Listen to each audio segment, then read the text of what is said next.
I mean, Tayla, we went to New York and did the whole album with Tayla. So we have like those two songs. That's Stupid Crazy is the first song on the album. And then Where It Hurts is the second song. So you can only imagine what the rest of the album entails.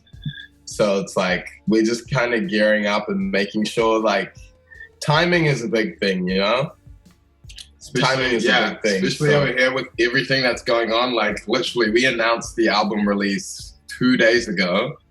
And then the following day, we found out that COVID is back and they need to... Everything is getting locked back down. So we have to go back on the back burner type. And we had like shows booked and everything. Our whole plan's kind of like muddled up. And this also happened before the first lockdown.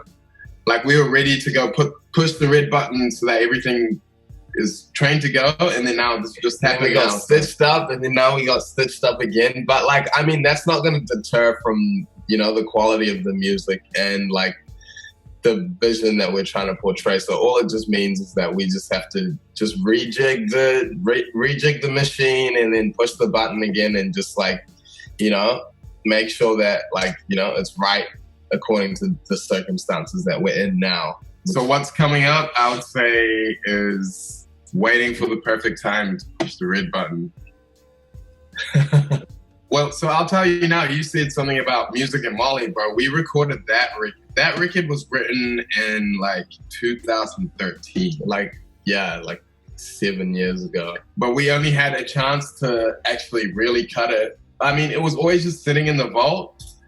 And then we got signed. And then it was like, man, why don't you guys put a project together? And we just linked up with one of our like good friends. His name is Rory Noble. He's an amazing producer. He's done stuff on like the Sunday Service album and like he's like one of those hidden gems down here.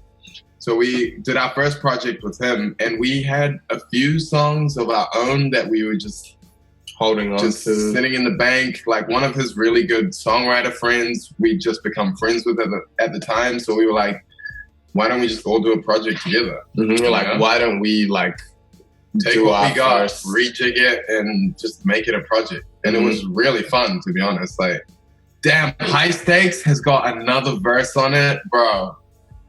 Yeah, it had another verse. We couldn't get it cleared, and so we had to go with Derek. But she ended up like murky. She ended up bodying it. But yeah, it was fun. I think it took us about 2 weeks to kind of get the initial versions of the song together, and then maybe like another month and a half just back and forth with engineer and mastering, tweaking and stuff like that. But it was more of like, it was a fun thing. It was like just like an introduction into 117four and what to expect, you know? And then from there, we ended up meeting Tayla, and then we just threw it out there like, hey, like if we came out to America, would you be open to doing our debut album? And then she was like, yes. And so that's where kind of we went to doing What's the 1174.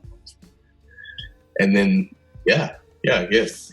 Rory produced the whole album. Same guy I was talking about, the one that did the Sunday Service stuff. But we also had our homie Goon, who's on, have you heard Thug? Yes, so that was like, he's been here like a few times, like 4 or 5, almost 5 times. Like, yeah. So every time he comes here, we chop it up, we do our thing. Like from the first time we were like coming up in the music stuff, like we were still like growing up, you know? And then like he just came back and forth because we met him through our manager, Rob.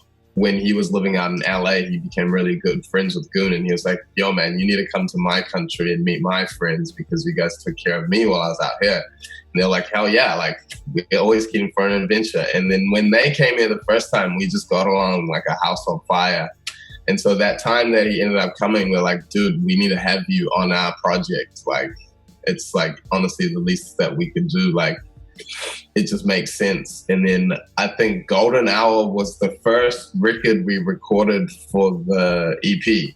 But this was months prior to the EP even being a thing, I'm pretty sure. Yeah, it was months prior, but that's the first time us Rory and Goon were all in the same room studio, and that's a product of the first time of all of us being there together.